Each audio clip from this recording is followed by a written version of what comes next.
Sinabi ko na sa'yo, huwag ka makikipagkita sa Lopez na yan, ah. Tay, hindi naman po ako nakikipagkita sa kanya eh. Huwag ka magsisinungaling. Kitang-kita ko kayo. Ay! Nandun ka rin sa mall, Tay? Naku, nagkita ba kayo ni Colonel Macanto? Kasi inaabangan kayo eh.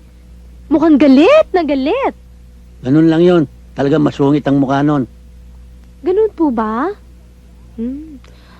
Alam mo, Tay, ang ganda. Ikaw, alin? Ang ganda. Ang ganda-ganda ng anak niya, si Leia.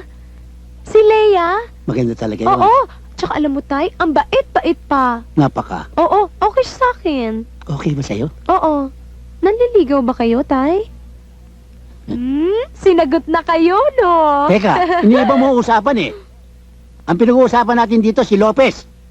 Hoy, bata ka pa, para sa kanya. Eh, bakit po si Leia? Iba yun. Iba. Hmm?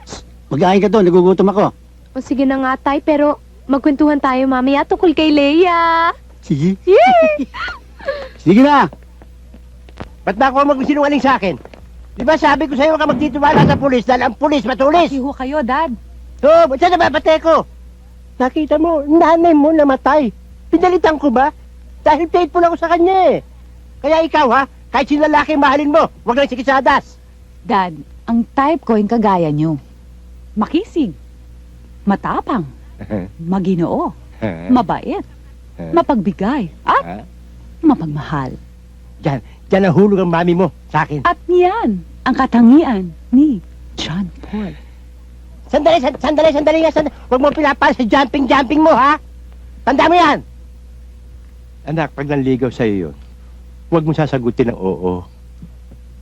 Anak, kumbaga sa manok, Texas ka, panderby ka, sikisadas, pang sinampalukan. Ha?